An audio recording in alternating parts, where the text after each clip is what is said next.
Kenya's Supreme Court will handle any challenges to the result of last week's presidential election in a fair and speedy manner. This, of course, according to the country's Chief Justice, 2 days after defeated candidate Raila Odinga threatened legal action over the outcome. Uhuru Kenyatta, indicted for crimes against humanity, was declared the winner on Saturday. Odinga refused, of course, to concede. Joining us now to discuss the implications of the challenge is Reuters business journalist Duncan Miriri. Later on, we will also be joined by Ibrahim Fakir from the Electoral Institute for Sustainable Democracy in Africa. Duncan, of course, you know, some people celebrating, other parts of Kenya gloomy, everything resting there on the Supreme Court outcome. Take us to what the mood is right now in Kenya. Is there a sense that it's over and done with for Odinga, or do people still believe that the Supreme Court can change the course of events? Thanks, Karima. I think the mood here is, you know, there's a collective sigh of relief across the country that elections came and went last week and the sky didn't fall. A president, you know, the president-elect was announced. Obviously, the petition, it's not over in the sense that the Code Coalition wants to take a petition to the Supreme Court. I think people are, I think there's a sense whereby people are quite satisfied by the coalition's decision to go to court instead of the sort of scenario we saw 5 years ago when the losing, when some candidates called on their supporters to come out on the street. And now it'll be a few days before people can, before the petition, the petition can be filed at the Supreme Court. And then I think people are sort of just, relieved that the process will go through the court, and then the court, the 6 judges of the Supreme Court will make a decision on it. Mm-hmm. Now, Duncan, do you think that there is sufficient belief in the independence of the court, and do you think that the Kenyan electorate at large will abide by whatever outcome the court does eventually make? I think there is broad consensus that the judiciary can be trusted. Remember, this is an institution that has undergone a lot of reforms ever since the new constitution was enacted in 2010. A new chief justice was appointed, and the process of appointing the chief justice and his deputy was quite transparent. There were live interviews on television and that sort of thing. The chief justice has carried out a number of several robust reforms within the judiciary, including vetting of all judges and magistrates and that kind of thing. I think there's a sense that the judiciary can be trusted to sort of carry out its role of looking at these petitions arising from the elections. And I think most people, Odinga himself told the press on Saturday when he said he's not going to concede, he's going to go to court. I think he said, he was asked and he said he will, his side will abide by the decision that will be made by the court. Mm-hmm. Ibrahim, let me bring you in here. Of course, you spent quite some time in Kenya. You observed the elections. We now have a situation where one of the contenders contesting the outcome, the matter is before the Supreme Court. Your take, do you think Kenyans will accept the outcome of the court? And if so, how do we proceed from here? Well, of course, one hopes that the Kenyans will accept the outcome of the court. I think that there is significant trust in the new institutions established in Kenya since the 2010 referendum and the adoption of a new constitution, because the new constitution does indeed create institutions which are independent. I think previously, if you thought about Kenya, what you thought about was presidential prerogative, that every institution was controlled by the president, was under the president's sway. Very few of them were independent, and now you do have independent institutions which have prescribed timelines for adjudicating matters. So, for instance, we'll know 14 days after those petitions actually filed as a duty imposed on the court to make a finding and a determination. Mm-hmm. So I think Kenyans do have trust in the institutions. Let's hope that the peace actually is maintained and that it stays. Mm-hmm. I think it would be irresponsible if politicians engage in a process where they actually start stoking up fires. Now, I also think it's been fairly ill-advised of the camp continuing to make statements rather than actually just simply getting on with filing the petition before the court. Mm-hmm. The reality of the fact of the matter is that 90% of polling stations were covered by party agents of Mr. Odinga's party. About 80% of those have actually signed off on the tallied papers at the end of the process. So quite how he's going to sort of do away with the reconciliation of what is reconciled between his party agent signatures and what is finally tallied, I don't know. Duncan, we've heard from Ibrahim saying that Mr. Odinga's party agents were in fact at those polling stations. They signed off on the results. Surely that weakens his case in front of the Supreme Court.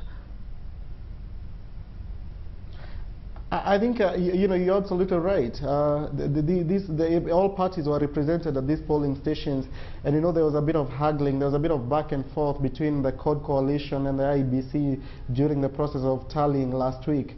Now, but I think the coalition has named a 10-man legal team. They think they can build a case. They're working on that. I think a lot of lawyers in this town are looking forward to see the papers actually being filed and seeing the sort of prayers that the coalition, Odinga's coalition will take to the court. I think they believe they do have a case. The Prime Minister himself, when he addressed the press on Saturday, cited two constituencies, where he said, the voter register was tampered with in one, and he said results from one constituency, was announced twice, and there are discrepancies. So I guess the key thing here is to wait for the petition to be filed, and then we'll be able to talk about the merits of the case a bit better when we've seen the actual submissions. Okay. What I want to focus now on, gentlemen, of course, is the issue around Mr. Kenyatta. Uhuru Kenyatta is the winner, subject to the outcome of course, of this court, but he's indicted in front of the International Criminal Court. And we know, of course, that by choosing him, Kenyans, in many ways, some people will argue, have shown the middle finger to the ICC. Let's start with you, Ibrahim. You were in the country. Was the ICC a factor, and what does this mean for institutions like the ICC to hold African leaders, or in fact any other leader that signs up to the ICC, accountable?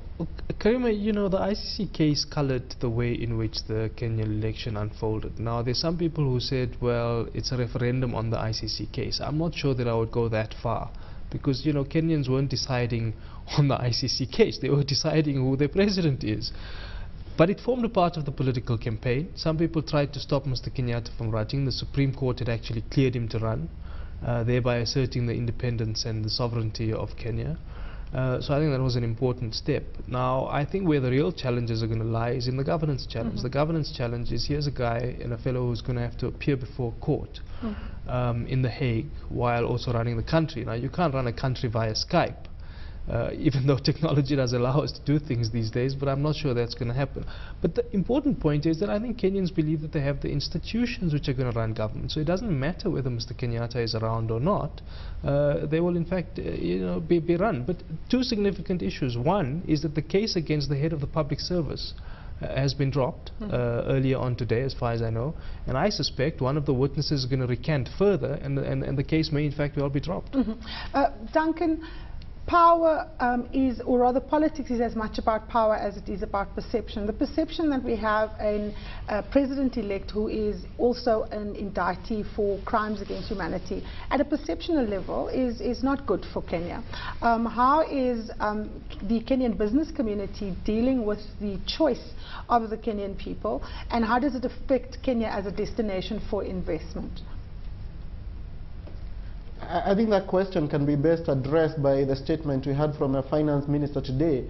He called the media, and he was very bullish. He said he expects foreign direct, capital inflows to pick up, foreign direct investment.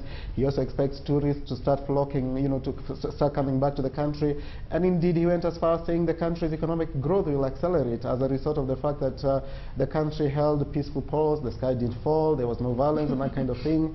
But business people privately, I think the thing to remember about frontier markets like Kenya is, you could have issues of perception, but let's face it, businessmen are, business people are looking at the bottom line, and I think as things stand now, we are going to have to wait and see how things unfold. But as things stand now, there is a lot of profit to be made here, and certainly that will keep investors motivated.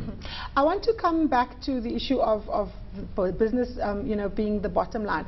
Let's go into how the international diplomats that are based in Kenya are dealing with this matter, because in many ways it's uncharted territory. We have a president-elect who's appearing before this court. How have they interpreted this information, and more importantly, how have they interacted with the man that is likely to in fact lead Kenya, and what restrictions does the ICC process place on that interaction between the international community and Mr. Uhuru Kenyatta? Duncan. Karima, without evading your question, you know, it's early days. I think diplomats are sort of, you know, it's a conundrum for, you know, they're sort of trying to figure out how to deal with him. We saw the sort of congratulatory messages that came in on Saturday after the election results were announced. Avoided, you know, most Western powers avoided congratulating the president-elect by name. Rather, they were congratulating the Kenyan people for holding peaceful polls. Clearly, there is a dilemma for them because they don't want to seem to be too cozy with our president, who's an indictee at the International Criminal Court at The Hague. But I think a lot of people will, you know, a lot of people are going to have to sort of, you know, come up with a strategy, you know, figure out how they're going to deal with the president-elect in case his win is confirmed by the Supreme Court. The only difference here, just a quick note, is that the Chinese sent a congratulatory messages. You know, a congratulatory message to Uhuru Kenyatta and congratulated him by name, you know, which is sort of, you know, differs slightly from what the line that the Western powers took. Yes, of course, Ibrahim, Kenya's most famous son or half-son is, of course, Barack Obama. Again, congratulating the Kenyan people, avoiding having to deal with someone who's indicted for war crimes. How does this issue impact on the AU and of course the AU's respect for the International Criminal Court, especially if one looks at the situation facing the Sudanese you know, President Bashir? Yeah. Well, I think the AU will split. Individual countries will follow the course that as they do with respect to Bashir. But there are more important reasons why the West won't do this. They've got instrumental reasons why they can't. I mean, Kenya is not just a regional hub, it's also a regional buffer. It's a regional hub for trade, information, technology and finance, but it's also a regional buffer in the sense that it is the country that the West uses aid to channel aid into countries like failed state Somalia on the border. More importantly, this is a key ally, not because the Cold War is still there, we know that's long dead, but the war on terror still is very much there. And so, you know, without Kenya, there's no regional power. And so that's what Kenya is. So as much as they're trying to avoid it, I'm afraid the West, for instrumental reasons, are going to have to deal with this guy in very different terms.